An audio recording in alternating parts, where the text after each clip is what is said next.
10 বছরে যদি আপনি প্রবাস জীবন শেষ দিতে চান, তাহলে আপনার কি করতে হবে? করণীয় কি? এই অল্প দিনের প্রবাসীর অভিজ্ঞতা থেকে কিছু বিস্তারিত কথা বলি। মনোযোগ দিয়ে কথাগুলা শুনেন, হয়তো আপনার কাজে লাগতে পারে। কারণ কেউ 20 বছরে প্রবাস জীবন শেষ দিতে পারে না, কেউ 25 বছরেও দিতে পারে না।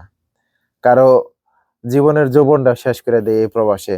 তো শুরু করি, মনোযোগ দিয়ে কথাগুলা শুনেন। ধরেন একটা গ্রামের ছেলে বিদেশে আসলো, 35,000 টাকা বেতন পাচ্ছে।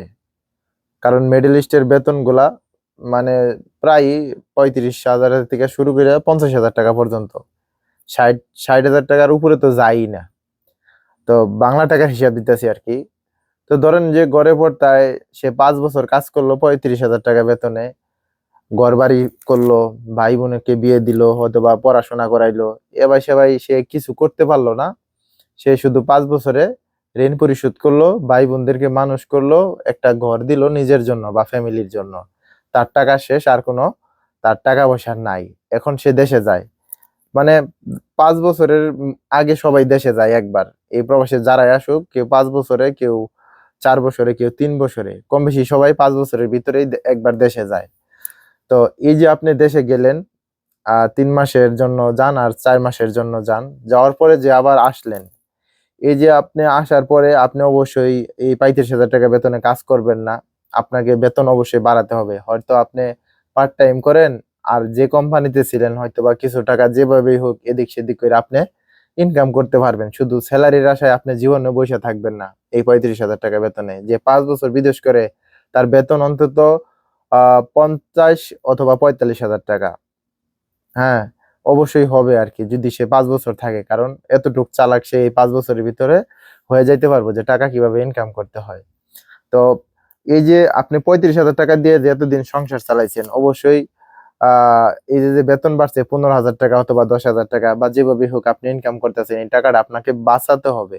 আর যদিও আপনার 35,000 টাকা বেতন থাকে, ওইখান থেকেও আপনাকে বাঁচাতে হবে যদি আপনি ১০ বছরে প্রবাস জীবন শেষ দিতে চান।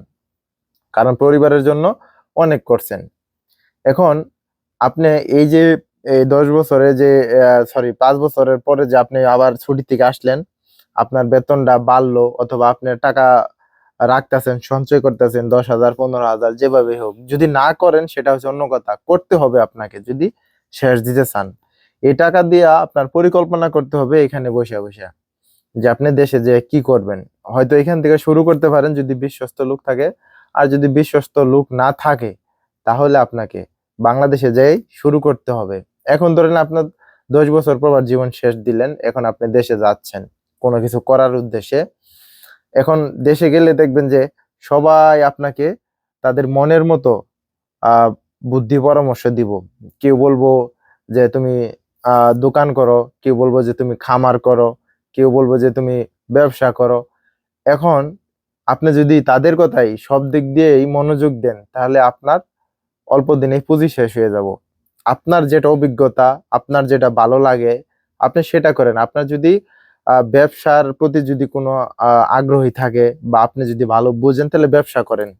আর যদি আপনার খামারের প্রতি কোনো আগ্রহী থাকে যে আপনি ভালো বুঝেন, গরুর খামার, ছাগলের খামার, মুরগির খামার, এই বিষয়ে যদি আপনার অভিজ্ঞতা থাকে, তাহলে আপনি এটা করতে পারেন। যদি অভিজ্ঞতা থাকে, যেহেতু আপনার কাছে টাকা আছে, ৫,০০,০০০ টাকা নিয়ে যায়াও আপনি সফল হতে পারবেন। যদি ওই বিষয়ে আপনার আ ওই বিষয়ে যদি আপনার পরিকল্পনা থাকে, ওই বিষয়ে যদি আপনার জ্ঞান থাকে। আর অন্যের জ্ঞান নিয়ে আপনি কখনো সফল হতে পারবেন না। কারণ অন্যের কাছে যাবেন, সে একটা বুদ্ধি দিব, পরামর্শ দিব। তার কাছে আপনি কতবার যাবেন? তো নিজে যেটা পারেন ওইটা দিয়েই শুরু করতে হবে। আপনি খামার পারলে খামার দেন, ব্যবসা যদি পছন্দ হয় তাহলে ব্যবসা করেন। অথবা যদি আপনার নিজের জায়গা জমি থাকে, কৃষিকাজ যদি ভালো লাগে, যেকোনো কাজ সেটা আপনি করতে পারেন। অথবা যদি আপনি গাড়ি কিনে গাড়ি চালাইতে মন চায়, সেটাও করতে পারেন। যেটা ভালো লাগে। দেশে টিকে থাকতে হলে ছোট থেকে শুরু করতে হবে আপনাকে। এটা আমি ১০ বছরের হিসাব দিতেছি। অনেকেই ১০ বছরের প্রবাস জীবন শেষ দিবে এটা পরিকল্পনাও করতে পারে না। হ্যাঁ, যারা একবার টাকার লোভে পইড়া যায়। তো গ্রামে গেলে দেখবেন যে বাপে এক বুদ্ধি দিব, ভাই এক বুদ্ধি দিব, মা এক বুদ্ধি দিব, আবার গ্রামের মানুষ এক বুদ্ধি দিব। ১০ বছর বিদেশ করা মানে এটা কোনো সফলতা না। সফলতা হচ্ছে আপনি দেশে যেয়ে যদি টিকে থাইকা টিকা থাইকা যদি আপনি সফল হতে পারেন, সেটাই হচ্ছে আপনার সফলতা।